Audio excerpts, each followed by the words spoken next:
I'm your host, Roommate, and welcome to the 50 Shades of Horror Challenge. Today we'll go over the 18th movie in the series. It's Leprechaun's Back to the Hood, and here's where you can find this movie from 2003 available for streaming. Of all the shades so far, Leprechaun has the most movies in its franchise with 8. Tremors almost ties it with 7 movies. You may remember that this challenge is limited to 1 entry per franchise, which makes for some really tough cuts. When I chose the first Tremors movie, it didn't present the same questions that I'll get from Leprechaun Back to the Hood. It was the first, so you could just watch it and then watch more if you like. But skipping to the 6th movie in the series begs the question of why? Franchises are one of the biggest draws of the horror genre, and we'll touch on plenty more before the challenges end. When you find out that a movie you like is in a franchise, chances are that there will be at least a few other movies to like. Horror does have the reputation for having spotty franchises, so be wary of terrible sequels to great originals. Leprechaun, however, does pretty well. Of the 8, the only one to avoid is Leprechaun Origins, the 7th movie. Even my second least favorite, Leprechaun 4 in Space, still has its redeeming qualities and gets a C rank out of me. Big is good. So if you like this movie, you'll have another good 9 hours of miniature murderous mayhem to watch after. So what makes the Leprechaun franchise so great? The series has a unique blend of cartoon logic with real-world consequences. Lep smashes his perfect outline in a fence,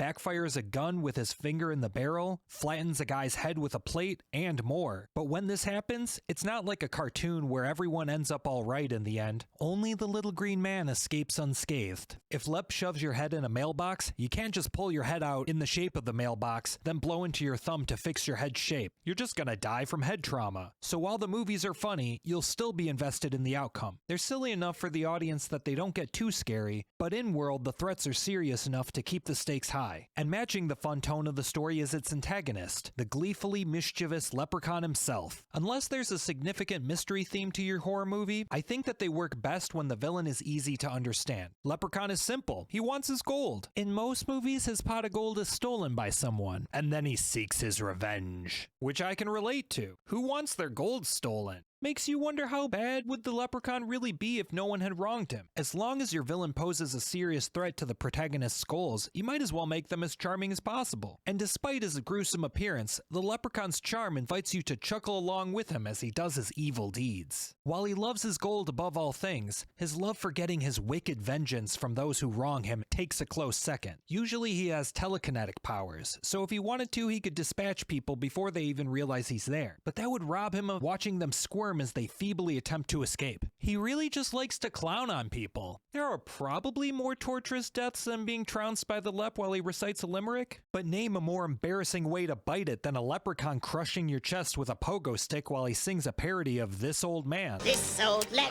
he played one, he played pogo on his lawn. So that explains why Leprechaun is such a great slasher villain, but why is Back to the Hood so much better than all the rest? For starters, I should say that these movies don't really build on each other in any way. The only exception is the 8th movie, Leprechaun Returns, which continues the story of the first movie. You'd think that the 5th being Leprechaun in the Hood and the 6th being Back to the Hood, that the two would be related, but no. Apparently Los Angeles is a big enough place to have at least 2 hoods. Business in the hood. So you're free to watch these movies in any order, and the only thing you might miss is the occasional Easter egg reference. The Leprechaun's powers and speech change from movie to movie, so I tend to think they're all different leprechauns. They just look similar. Was it as good for you as it was for me? So being in the dark on the lore is not going to be an issue with any of these movies. In fact, the introduction to the lore at the beginning of Back to the Hood is one of the reasons I recommend it. The animated opening is so well done, and actually does more than any other movie to establish why the leprechauns love gold. Protect the gold from falling into the hands of evil men. It's short and sweet. In 2 minutes, it builds up the mythology of the villain while establishing the cartoony violence to come. The movie continues its strong opening with what is basically the finale of an untold previous story. A priest who is at his limit, succumbing to his flask, is fighting off the leprechaun. I love how he swipes at the rainbow with his shovel. Though he's badly beaten by the little guy, he hides the gold and binds the evil creature with clover water before he dies. After those 2 quick scenes, we're introduced to the 4 main characters of the story. The protagonist is Emily, a young woman who works with her friend Lisa at a salon. They're hanging out with their friend Jamie at the same site where the priest and the leprechaun fought. We find out that Jamie is in debt to some drug dealers, led by this bad dude named Watson. What the f***? fuck is this shit? Man, that was a Christmas gift from my mom. Jamie isn't the only person that Watson and his crew have issues with, as the tensions rise when Emily's ex-boyfriend Rory arrives. Rory has been selling weed lately on Watson's turf, making some money that Watson believes is rightfully his. It's great to have another antagonist besides Lep, and Watson matches the greed and violence of the primary antagonist quite well. Another greedy character is Rory's new girlfriend Chanel. She may not be as dangerous as Watson, but she is as loathsome. While Rory's drug-dealing money was turned down by Emily, Chanel gladly accepts it to, among other things, take trips to Emily's salon. Can I get some service up in here?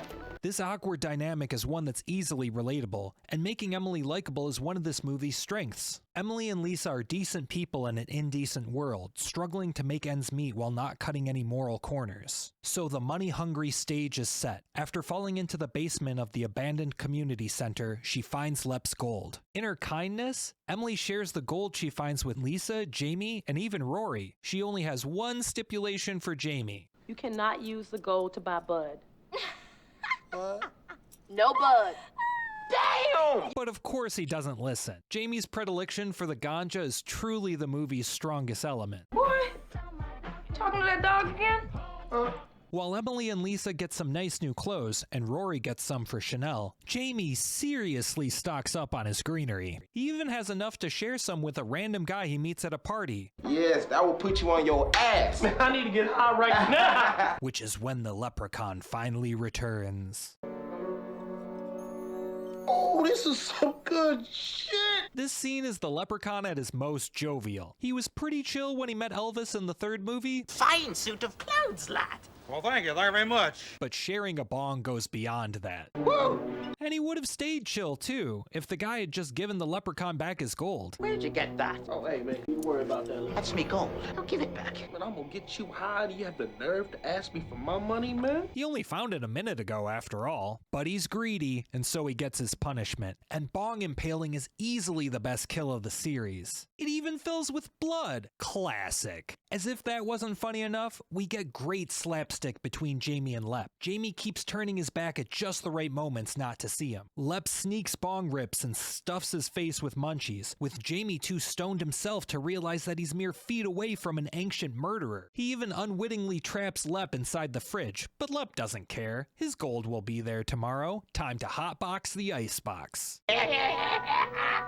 He does get back to work the next day, to Emily's work specifically. After stomping one of her clients to death, he attacks Emily. She's able to get away by electric razoring his eye, though he can just pop it back in. Emily runs to Rory to warn him. It's a leprechaun and he's after us. He wants his gold back. What the hell are you talking about? Are you smoking Jamie's stashes? Ah, the classic no one believes the hero scene. This movie's implementation of the classic franchise formula is top-notch. Unfortunately for Lisa, Emily can't make it back to her in time to warn her about the incoming monster. What follows is a tense scene where Lisa can swear she hears something in her place, but can't find anyone until they find her. She hides in her bathroom and is able to make a valiant stand against Lep with an improvised flamethrower. But he never stays down long, and he teleports into the bathroom with her, jumping her. After a struggle, he kills her with a claw to the gut. And this kill is tragic because Lisa is a fun, cool, sweet, and kind character. You really don't want to see her go. It sucks. But that sets the right tone for the second half of the movie. Seeing the heroes escape isn't enough. We want to see them kill Lep to avenge Lisa. But before they can, the leprechaun makes a few stops since his gold has been spent all over the hood. First is Chanel, who had a tooth made from his gold. While he surprises her by letting himself in the front door, she manages to keep her cool while he comes after her. Don't hurt me. I have nothing to do with this.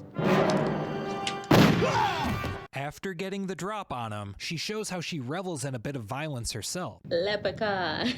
But his resilience catches her off guard. He adopts the gold tooth look for himself, dropping her jaw on the way out. Meanwhile, Rory and Emily speed over to warn Jamie. Some cops get the bright idea of stopping Rory and Emily to confiscate the gold. Lep shows up and politely requests it back. A little early for Halloween, ain't They it? have me gold. Oh, it's your gold. Of course, you're a leprechaun, so we'll just hand it over to you. I'd appreciate it. Of course the cops cops don't give it back, so he impales one with his own baton before ripping the other one's leg off and teasing him with it. Emily shows what a badass she is by using a cop's shotgun to blast the leprechaun, buying them time to flee to Jamie. The cop's leg comes in handy for driving the cruiser, helping Lep reach the pedals. And it also helps him make an impression at the next stop. That would be Watson, who also is not interested in giving back any of Lep's gold. Of course. Fucking leprechaun. And want to go back. Well, hold on. Let me get that for you, huh? So after scrapping a bit, Lep rips his heart out. Watson! Watson's crew is pretty shook up about losing him, and they absolutely light up the diminutive demon with about 100 bullets. But their mortal weapons, however impressive, only slow him down. He gets back up and offs the rest of the gang one by one. As they flee, the leprechaun clings on under their car, and they use the custom hydraulics to crush him. Awesome use of hood iconography. The three remaining characters learn from a psychic that they need a 4-leaf clover to permanently seal away the imp. While they initially don't know where they can find 4-leaf clovers, Jamie reveals that they keep showing up in his weed, so he has plenty. Rory seals ground up 4-leaf clover into his hollow point bullets with wax. Reminds me of making vampire steaks. It feels like a new spin on a classic. And the epic final showdown with the leprechaun does not disappoint, having so many twists and turns that the movie ends with a bang. My only criticism is that the leprechaun should have had more great lines like in the third movie. Lovely golden palaces, completely full of riches. I'll rip them off and rob them blind, those dirty sons of bitches. But his character still shines through anyway. With the unexpected and preventable death of a likable character like Lisa, we venture deeper into scary territory. Only Annihilation and this movie have done it so far, and I think that Leprechaun stays more consistently scary throughout. At this point, measuring scariness is getting really tricky. Do you think the order is still right, or was Annihilation scarier? Let me know in the comments. Today's recommendation for another review is from Double Toasted. They do a movie review podcast. Movie and pop culture news, along with reviews of bad and/or new movies and TV shows, are mostly an avenue for them to have fun. Take, for instance, this clip where they spring off a quick shot in the movie to reminisce about a funny old interview clip. Hiding in a tree in daylight. Hey, bro, you know what to say, right? You know what I'm thinking too. To me, it look like a leprechaun to me. All I gotta do is look up in the tree. Who else in the leprechaun say yeah? Yeah. That's funny because when I was looking up Leprechaun, they kept showing this guy's picture, and I thought it was a scene from the movie. It might as well be. Yeah. So check out Double Toasted's Leprechaun Back to the Hood bad movie review. The link's in the description. Next week, we're gonna stay in horror comedy with 2009's Jennifer's Body. Here's where you can find that movie streaming. So if you don't want to be a player hater and undermine everything I do, watch it and check back with this channel next Saturday. Later.